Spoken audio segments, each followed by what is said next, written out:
Hello, my quilting friends. Leah Day here with episode 35 of the podcast. And today I'm chatting with my friend Sheri Cilfaldi Morrill, and her website is wholecirclestudios.com. So Sheri recently went to Fall Quilt Market. This is a show for industry professionals and manufacturers and fabric designers. And this is a place to go show off your stuff and go buy a lot of stuff if you own a quilt shop. So Sheri went and she was checking out all of the trends in fabric, the colors, the gadgets, and so she came back and has shared with us what she sees as the coming things for the quilting world. So I hope you're looking forward to this episode and learning more about what's coming new for quilting. Now for a few updates about what's going on around the house. This is going to be a really quick intro because it's been a really crazy week. I'm really busy with the book and getting everything finalized with the printer there. Been having a lot of back and forths that I wish weren't going on right this second, but I can show you really pretty, beautiful copy that I got.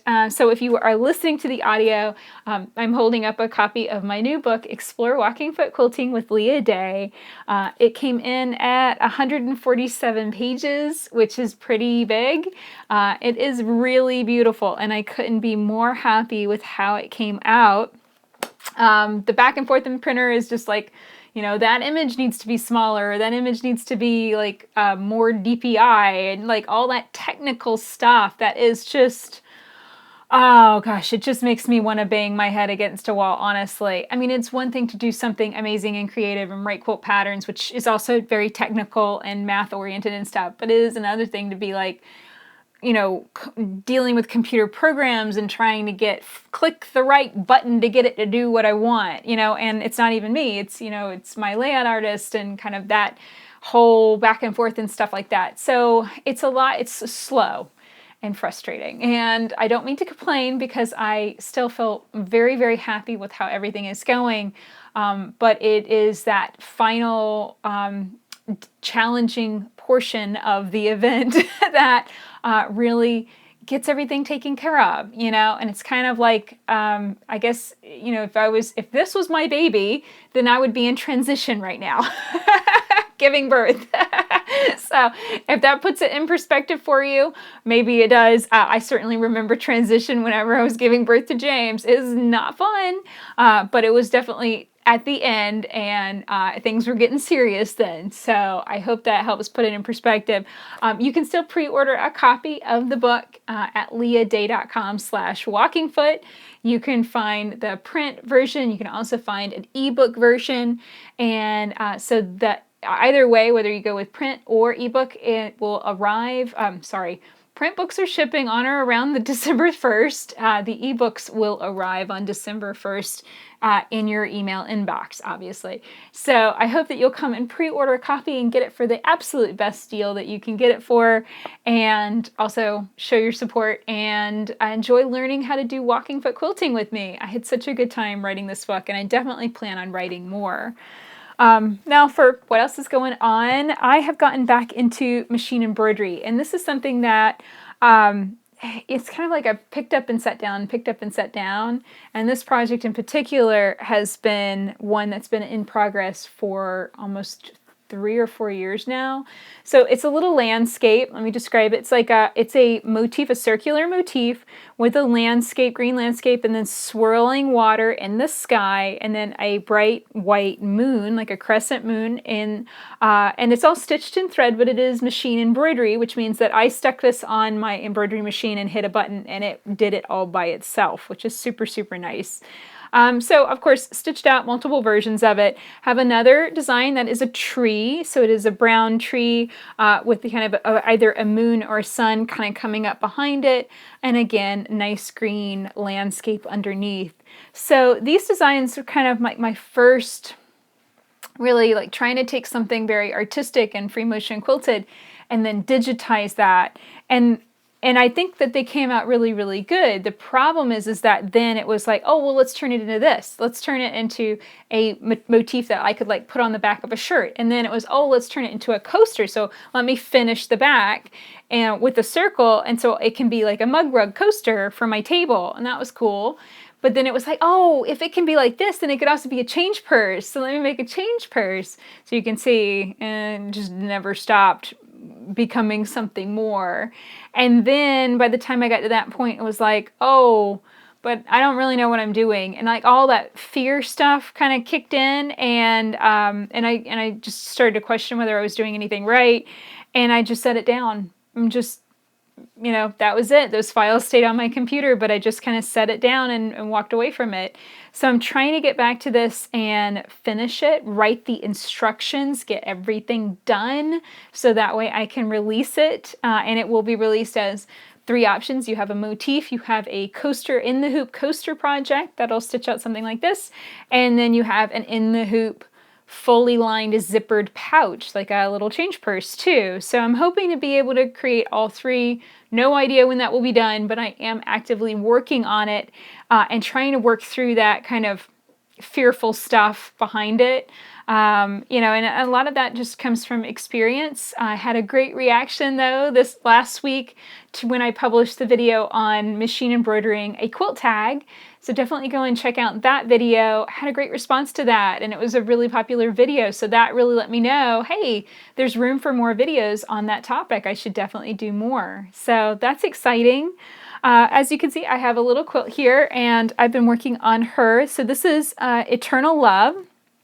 It's kind of funny. I was talking about, transition, giving birth, that kind of thing. And then this is a Madonna. It's a goddess quilt. She's got this bright blue hair, and she's holding a baby, an infant.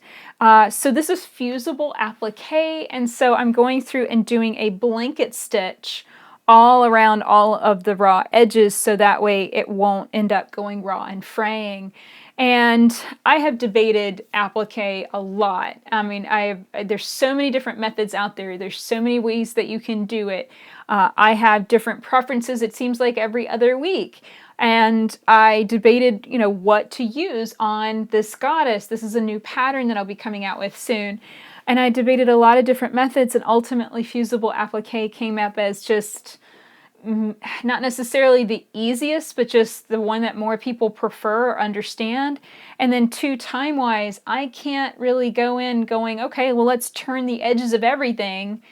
I'm going to still end up stitching over it. I'm still going to end up using a machine to stitch those edges. I'm not going to hand applique it. So it just seems like time-wise, this makes the most sense, even though I'm not the biggest fan of the blanket stitch on top. I think that maybe I still just haven't found the absolute perfect goddess applique technique. I don't know. I did play around with stained glass applique a little bit, and I finally got all of that stuff stitched for another goddess quilt. And that took it more than a year to get my butt around to finishing it all up. So, I feel like some projects flow really easily, and some projects seem to get a little bit more stuck. And I'm noticing that deadlines have a lot to do with that, at least for me. And I need to start setting better deadlines to getting this stuff done, whether that's making it a quilt along and we stitch it together and then I have to get it all done. I have to make some videos on it and get my act together. Or, I don't know, something else. There's got to be some way that I can set a deadline to it, and that way I get my work done on time. I think the biggest challenge is just figuring out, how your brain works. This is what I talked about last week. How does your brain work, and what do you need in order to be the most efficient person you can be? And I can say my goal is to finish these up and have this up by Christmas. That is my goal. And it's just, I've got to sit there and stitch it out and get the instructions written and get it all done. And if you could hold me to that, send me an email and say, hey, Leah, where's that, in the hoop embroidery you promised thee? If you can email me that, I promise I will get it done. I just need to be held accountable. I think that's the key. So that's pretty much it for what's going on around the house. As I said, it's just been a really stressful week, but I am nearly done with all of it, and then able to relax and chill out and have a wonderful Thanksgiving. And of course, speaking of Thanksgiving, we are having our Thanksgiving sale. So it runs from Thanksgiving Day until Cyber Monday. and you can save 50% off on all of our digital downloads. So that's download workshops, that's quilting classes with me, our books, and our quilt patterns, and our embroidery designs too. So yeah, you can come and get 50% off on all of those things, and then we'll also have a lot of tools and supplies in the quilt shop on sale as well. So I hope you'll come and check that out at leahday.com. And now here's the show with Sheri Cilfaldi Morrill about Quilt Market. Hello, my quilting friends. Leah Day here with Sheri Cilfaldi Morrill. Welcome to the show, Sheri. Hey, Leah, how are you? I'm doing great. Thank you so much for being on the show again. Thanks for having me. It's fun to be a two-time guest. I know. That's so awesome. We're having people come back on. So a little introduction, just in case you missed Sheri's other episode. She is a designer, a pattern writer, a teacher, and an award-winning quilter. With the help of books and the internet, she taught herself how to sew and discovered her love of designing and making quilts. As a trained and practicing graphic designer, her quilts start with a concept and research shapes the design. Her work is inspired by her everyday life and experiences.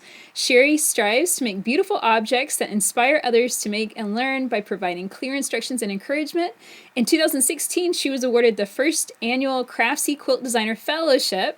She is an RFL artisan and partners with many of the leading organizations in the quilting community. And you can learn more about her at wholecirclestudio.com and on Instagram at wholecirclestudio. So Sheri has been on the show before, and this time we're going to specifically talk about Quilt Market. So this is a biannual event just for professional quilters and quilt shop owners, fabric manufacturers, and any kind of manufacturer within the quilting industry. And it's mainly designed so that everyone knows what is in the industry, what's available. So let's say you own a brick and mortar quilt shop, but you don't know what fabrics to put in your shop. You'd go to Quilt Market to kind of see everything all at once and get a really good take on quilting as a whole in one place. So it's a place to notice trends and colors and symbols and styles. So let's start with that. What are some colors that you noticed at this year's Quilt Market? Sure. So there were lots of bright colors. Some of the things that I noticed and some other colleagues that I talked to, we noticed that rainbow quilts, which is something that it's interesting I've been exploring, and I know you have some rainbow quilts as well. They were, I felt like, in all the booths. So lots and lots of color, lots of bright colors, which I know sometimes in markets and some trends are more neutrals, but not so much neutrals, just really, really bright colors. And blue, it seemed like every booth had lots of blue. So blue was a big trend. The other big trends that I saw were there were a lot of baby and kid themes fabric. I know Christopher Thompson, who is designing for Riley Blake, has a whole, this is his second collection, baby themed, and there seemed to be a lot of other baby and kid themed fabric, which I know is nothing new, but it just seemed to be a lot of it this year. Apparel, all of the fabric manufacturers' booths, while it's Quilt Market, almost all of them had apparel, which I know, again, has been a big thing, but I felt like even more so this year. And then two other big things I noticed. One was cork. Like, actual cork is everywhere. And again, it's been sort of creeping in, but I felt like lots and lots of manufacturers and other independent. I actually ran into a small company that actually imports it from Portugal, and that's all they do. So people are sewing with it and making bags and pillowcases and accessories. I didn't see any quilts with it, but some people talked about making quilts. It was kind of weird, a cork quilt. And then one other thing, it was interesting that I noticed was Cloud9, which usually has all fabric, is actually introducing their own line of yarns, which I'm not a knitter or a crocheter, but I know a lot of people who quilt are. So that'll be interesting with quilt shops. And some quilt shops have yarn as well, but sort of Cloud9 introducing that as well. So those are some of the big trends that I had seen. That's really interesting. And this is so fascinating because I did not go to Quilt Market this year. So I'm loving that I can pick your brain and you can be like my kind of what is it, secret shopper or whatever. Like you went out and kind of scoped everything out for us. And I love that cork is really popular. I've been wanting to try it out, and I bought a lot, but it's kind of been like sitting there, next to my sewing machine. And I've been like, when am I going to try that cork out? And it's one of those things. I just need some people, maybe somebody on the podcast listening can say, hey, Leah, make a tutorial, and I will try it out and start experimenting. So that's interesting about baby and kid themed fabrics. Were they mostly like baby pink and baby blue, or were they brighter colors? I'd say brighter colors, not just pink and blue, but kind of definitely kid themed, but not sort of typical pinks and blues, but really appealing to sort of that kid, juvenile baby. But not, like I said, not like when you go to the hospital and it's just that baby pink and baby blue everywhere. Yeah, exactly. And I love that rainbows and bright colors. Like that's my thing. I love that. That's excellent. So, of course, it was a horrible, natural disaster that hit Texas, and Houston is where Fall Quilt Market is every single year. And I think a lot of people were concerned about the venue and downtown Houston.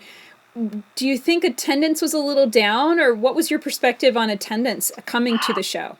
So it's always really hard to say, and I don't think that Quilts Inc. ever publicly says what the attendance is. There were some booths that were really, really busy all the time. Like I was trying to go by to say hello to people that I knew there, and it was really, really busy. My take, and I've only been to one other market before, it was last fall, and I exhibited there, so this is the first time I've ever gone and actually had time to walk around.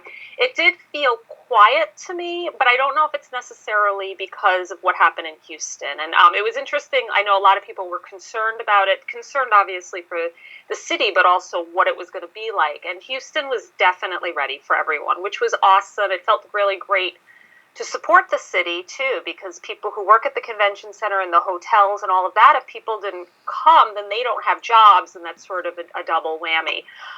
So I think that, there's certainly definitely parts of Houston that are still not recovered, and it's going to be a very, very long time. But downtown was recovered.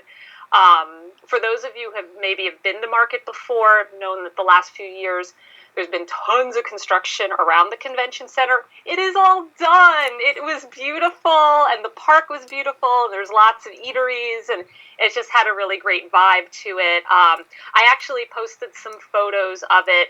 I just wrote this week a really long blog post covering some of the things I'll talk about here, but also with lots of photos for Craftsy, where I'm a guest blogger. So, Leah, I can send you that link if you want to post it. You can see photos of the convention center and of Houston. There was some really nice installations that were bright and colorful and celebrating Houston. Yeah. But as for attendance, I don't know. I mean, it's expensive to go to market. I know that there's some quilt shops that, it's just really expensive, and it's a big investment. It was interesting. I was hearing more and more from companies, but also from quilt shop owners that were there, about the importance of market, and that it's not just about sales. I think, a lot of the times the shop owners will come and look, but they can certainly buy when they go home. There's no sometimes real big incentives to shop, to buy at market, that they can see it and then go home and buy it. But what the real investment is in networking and building and strengthening those connections, both for quilt shops but also industry professionals. And that's sort of why I went as well, to kind of, again, build on those relationships. I think the shops also, some of the shop owners I heard really find the value of talking with one another and kind of seeing what each other is doing. And those, while you can email and call people, as you know, face-to-face is always the best way to do that. So it'll be interesting to see. I know people have talked about market and sort of where it's going in attendance. So it'll be interesting to see what happens. Yeah. And I'll definitely add that link to the Craftsy blog post to the show notes. I definitely want to check out all of those pretty photos. So yeah, that is a concern. And, from a perspective of a designer, we're both pattern writers and designers, and we, work with different companies and stuff. I mean, for me, coming from the East Coast, it's about $3,000 to $4,000 to fly, plus hotel and all the expenses that go with it.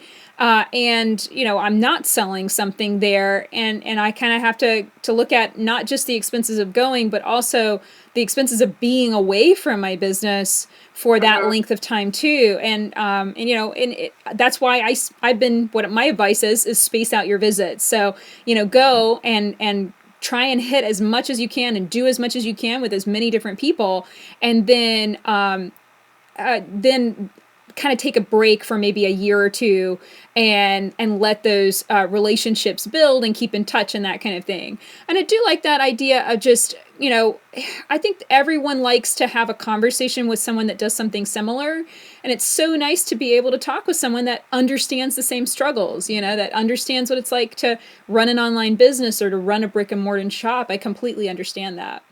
Yeah, no, it was thinking about it this summer, I think I actually booked my hotel about a week before the hurricane hit. And I was like, "Oh no." And like I said, that was the least of my concerns. But it's a big time and financial commitment. And I think for anyone who's thinking about going, kind of thinking what your goals are ahead of time. And mine were definitely having exhibited last year and start really new to the industry, started having conversations, I set up meetings ahead of time, and sometimes it takes a while to have anything fruitful come out of conversations. But for me, at the time, I felt like it was the right decision. So, just a quick little reminder. I did want to say, Quilt Market is a professional event. It is closed to the general public. So, unless you have a quilt shop or are like a quilt pattern designer or a manufacturer in the quilting industry, then it's not something that you can attend. However, the week right after Fall Quilt Market is International Quilt Festival, which is a huge event for everyone to enjoy. And the cool thing about this time is they already have all of the quilts hanging for the big quilt show. So, did you get a chance to see all of the quilts? I did, and so I should say that, as you know, the market part, where all the booths are, and the manufacturers and the designers, is overwhelming. It's enormous, and again, if you go to that blog post, you can see I took some overview shots that still doesn't even do it justice. So I was there for about 2.5 days. I kind of went through all of that, raced through, and I got to see literally probably 1/20th of the show. So as you know, Leah, it's one gigantic show with almost, like, I think there's about 30 to 40 sort of exhibits within the giant show. It's huge. The great thing about going to market is it's a little quieter over there because most people are doing business, so you actually have it to yourself, which was awesome.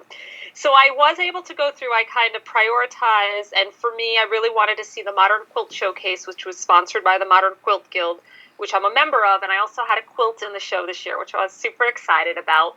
And I went through that, and I actually documented the whole show, including with descriptions of the quilts, a full photo of each quilt, and a detail shot of each quilt. And I put that up on my blog, so I'll give you that link as well, so you could share with your listeners. The other really interesting one, and I want to document this, I took some photos, is that there was a wearable art, which I know is right up your alley, because I know you've done some wearable quilts, Leah. And there were pieces by Gilbert Muniz, and I might be messing up that last name. And I want to do a blog post probably in the next couple of weeks on that. But it was all this quilted fashion. And it was really, really interesting to see.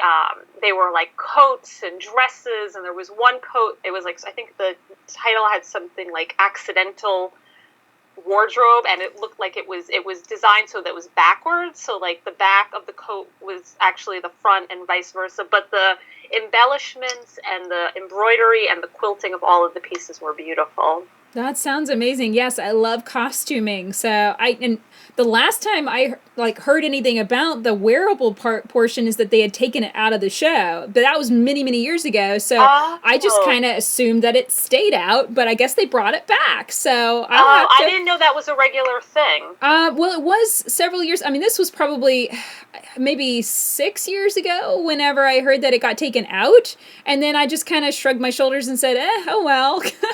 And then Well, it was. I didn't really stay in the loop with it. So that just goes to show, if you like something, even if it gets taken out of a show, it might come back one day. So that's good to know. So something that's always kind of fun when you're at these events is to be Not really eavesdropping, but you know what I mean. Like just kind of absorbing what everyone is saying around you. And so, did you pick up on anything from what the conversations that you were hearing with different people, maybe that you had or that you overheard? I don't. I was so focused on running around. Like I said, some of the people I talked to, I went to some evening events. I think people were, like I said, were talking about sort of the attendance and the future of Quilt Market. A lot of people, which I know I don't think is an old conversation. I think it's been around for a while. I'm saying sorry. I should say it's not a new conversation. It's been around for a little while. Is there a need for two quilt markets? You know, investing, there's a fall market for those of you who don't know, and a spring market. Fall markets is always in Houston. Spring market usually bounces around, usually the Midwest or the West Coast. It'll be in Portland, Oregon in this spring. And it's just a lot. There's, lots and lots of fabric. There's also collections introduced between markets. It's a lot, for the fabric companies and for designers to go to once a year, not only just once a year, but twice a year. So a lot of people, I think, were talking about that I don't know if they would necessarily miss it if it was just one big show. So Yeah, and to have it at a different time. Spring market is usually coming in right at the beginning of May. Which is kind of messing up graduations, and May is always an insane month anyway. I don't know about you, but it's nuts. And then fall market's always at the end of October around Halloween, so it's kind of two tricky times. I think, gosh, guys, middle of July would be great. Then nothing going on in the middle of July. Except you'd have to have it up north because down south would be way too hot. Yes. We'll have it in Minnesota again. There you go. So were there any gadgets? Like gadgets are my thing. I love new quilting tools. So was there anything that caught your eye this year? I knew you would ask about that because I know that you're a gadget girl. And I'm not necessarily a gadget girl. You probably would have been on the lookout a lot more. I'm not into lots of rulers and all of that, but there were a few things. One of them was, if you've ever seen, I'm going to show them to you, Leah. You'll be able to see me. But again, it's on that blog post. I love Shark Tank. And I don't know if you've seen it or not, but there was something on there, I don't know when it was, maybe last year, called the Thread Cutters, which I have this ring. And I guess they originally designed it to cut fishing line. I have some thread here. So it's super handy. Like I do a lot of detailed quilting where I then bury threads, and I'm always like getting the scissors, and because I don't want to use the thread cutter on my machine. And I've already started to use it, and you could slide it in either way. Mm-hmm. And it just cuts it right through the thread, which is kind of neat. Let me describe it real quick. So it's basically like a ring on Sheri's hand, and it has kind of a plasticky portion that kind of sticks out the top, and it's got two blades on either side.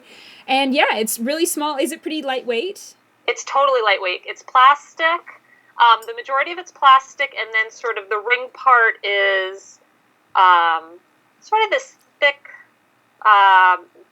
fabric material with Velcro on it. And then they also they have it in different colors. They have some with bling on it. I got the plain black one.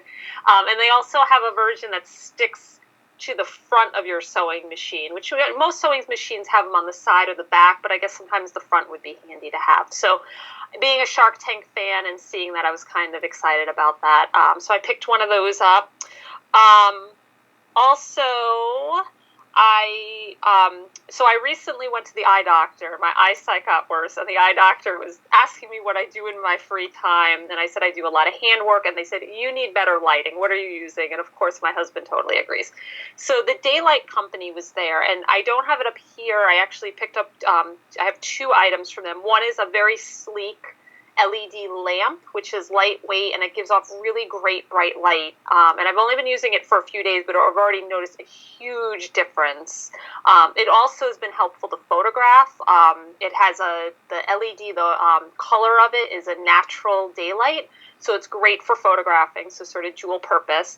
And then they also introduced what they call their wafer light box, and it comes in different sizes. I got the smallest one.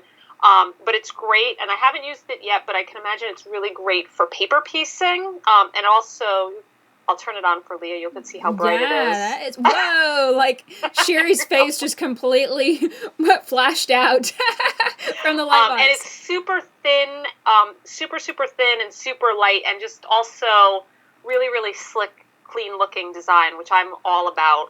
And they come in different sizes. And this also was interesting. I had it next to my sewing machine the other day and wanted to take a quick photo for Instagram, and the lighting wasn't so great, and I kind of held it up and angled it. And again, because the light is this LED and very clean daylight, it kind of is the same color spectrum of daylight. It's great for photographing. That is really, really idea. Light and portable. Yeah, that's a really great idea. And everybody knows I love light boxes for marking quilting designs on fabric and your quilt tops. So that is wonderful to hear. So were there any other trends that you noticed, like more people showing up in a certain group, like any new fabrics coming online that you noticed in particular?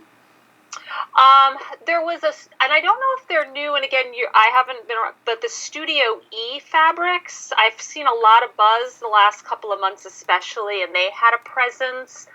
I didn't see anyone that I hadn't seen last year that I wasn't like, oh, I've never heard of them before. The other big thing was I noticed, and maybe it was just me being a little bit naive about it, but boutiques had a bigger presence, I felt like, and I think more companies are introducing them. I know Northcott Fabrics launched a new boutique line at this fall market. The name is escaping me now, but I know it's on their website. And I know that you're a lover of boutiques, so I thought that might be interesting to you if you hadn't heard about that. Yeah, I love boutiques. They're wonderful, wonderful fabrics. So this is like always a thing that you notice in Quilt Market is who had the biggest booth. Like when you're walking through, like you're going through booths, and sometimes you have to like, it's got like they set up their booth really awkwardly, so if you feel like you're walking through their living room. Yeah. Yeah. I will say, I know like Moda always has a big presence, and Robert Kaufman and Michael Miller, but I felt like for the most part, some of the booths might have gotten even a little bit smaller, like a little bit less splashy than they were last year, or what I've seen online. Again, it's hard because I don't have as much of the comparison, but like I said, from what I've seen, they weren't as big. It was a little bit more subdued. There were still some beautiful, beautiful booths, and I think everyone did an awesome job. But it didn't seem to be, completely overwhelming. Like I know in years past, I've seen online people having like fountains, like with real water, and that wasn't a part. It was really about which was really nice. I think it was really about the materials. It was about the samples. It was about the design. It wasn't about a lot of there was still beautiful styling, but it wasn't like over the top. Yeah. Which was also kind of nice because it's wasteful to kind of, yeah. It's 3 days? Yeah, 3 days is market. Not only just the setup and the breakdown, but the shipping. And unfortunately, what I learned last year from doing the booth is a lot of stuff gets thrown out, which is awful. The one great thing that I heard this year, and I saw some follow up online, is that someone had organized, and I don't know who it was, so my apologies if you're listening, but a furniture drive. So a lot of the times stuff just gets left behind or unfortunately thrown out. But especially with what's going on in Houston and so many people in need, there was a drive started so that all of that was collected and brought to an organization. That, of course, is a huge undertaking when you're trying to get your own stuff out and all of that. But hopefully that's something that continues in markets to pass, because people will always be in need whether there's a hurricane or not. Yeah, absolutely. Well, that's so wonderful to hear. I'm so glad that was set up, and that, and I've seen it too. Like the last time I went to Quilt Market during takedown, it's just, basically they pull out these massive dumpsters and trash cans and stuff, and then you're seeing, something that was a beautiful, gorgeous setup only minutes before is now just kind of chucked. And it's gone and just kind of bundled up and gone away. So that's good to hear. Now, did you stay for festival and see that set up, or was it just market for you? I didn't. Yeah, I left sort of the middle of the last day of market. One other new thing that was at market this year was a demo alley, which I believe I heard was the first year that they've done that. So it was literally an alley, one of the areas set up on both sides, and they had demos going on of some of those gadgets and new rulers and new products. So that was kind of interesting as well. And that was nice that Quilting is looking to sort of introduce new things, because the education, I know, is another big thing, especially for shop owners, of how they learn about new products, and then how they can describe it to their customers and sell even more. Absolutely. That's super important. That's something similar at Heroes Con, which is a Comic-Con here in Charlotte. And they have Artist Alley. Basically, the whole center channel of the show is all artists, and they're all demoing and drawing and stuff on their tables, and kind of sharing their art like that. I love that they did demos. Now, did they book those out so they were always going, or they weren't always going? I think I caught, and it was at one end, and that area is huge. I caught like the tail end of one of them, but there were a number of times that I walked through that there wasn't anything going on, but it might be that it's just year one, and getting the word out and getting people booked in those was challenging. So hopefully that's something that they'll grow upon. Certainly. And of course there was Schoolhouse the day before market started. I wasn't there for that, and I don't have a lot of experience. I know, Leah, I believe you've presented at them, but that I know is where the primary education part and seminars and workshops happen. Mm-hmm. Yeah, it's kind of like the Schoolhouse is kind of like a preview party almost, and it's also a place to kind of show things off and like say, hey, come in and visit my booth. And then there's also Take and Teach, which is like a little mini class about an hour before market opens every day. And then they have evening classes, which are longer. Did you go to any of those? I did not. No, it's, as you know, it's pretty overwhelming and kind of draining. It's exhausting. And the other thing is you make friends online, and some of them were there. So every night I literally had something to do. The first night I was there, I met up with two women that we've sort of colleagues that are also designers that we talked online. It was really nice to meet face to face, to go out to dinner. And then there was a Modern Quilt Guild meetup that I went to see more people. So that day, I think I left the hotel room at like 8 in the morning and didn't get back till like 10:30 at night. It was like nonstop. And then the second night, I was pretty excited. I was invited. Aurifil Threads is celebrating their 10th anniversary in the U.S. this year, and they had a big party to celebrate. And I was invited. And the really interesting thing was Angelo Grigatti, who is one of the original founders of Aurifil, who then now his daughter is running the company with Alex Vernelli, was actually there. He came all the way from Italy to celebrate the 10th anniversary, and they gave a really moving speech. Elena, his daughter, talked about how Angelo is one of the biggest supporters of them coming to the U.S., and they couldn't have done it. So it was really, really touching for him to be there. So that was Sunday night. So that was, a long day. So now there was really no time to do everything I wanted to see during the day, and then be able to actually eat, maybe get a cup of coffee and gear up, and then, so it was nonstop, but in a really good way. Yeah, it is definitely exhausting. And it's good when you have, like I would have Josh with me. He came to one market with me, and I'd be like, well, we actually did a booth that year. I said, well, I'm going to go and scope things out. And then, we actually had a helper that we hired to be there too. And Josh was like, okay, well, I want to go scope out this other thing too. And so we were able to kind of divide our forces a little bit, and that helped. But it is a huge, exhausting event. But it sounds like you got to see lots of fun people and got to see lots of beautiful things. So it sounds like it was wonderful and successful for you. Wonderful. It was, yeah. And last year I had the booth, and it was my husband Jason and I didn't go out at all. It was so this time I actually got to walk around and see things. It was a totally different perspective. Sure. Excellent. Well, thank you so much for sharing your kind of being my secret shopper and wandering through Quilt Market and sharing all of this with us. I'm sure that everybody enjoys hearing a little bit about what is to come in their local quilt shop. Thanks for having me, Leah. It was a lot of fun. So that's it for this episode. If you'd like to find more episodes of the Hello My Quilting Friends podcast, check it out at leahday.com/podcast. We have a player that will play through all of the episodes shared so far, so you can binge listen for hours on end. Until next time, let's go quilt.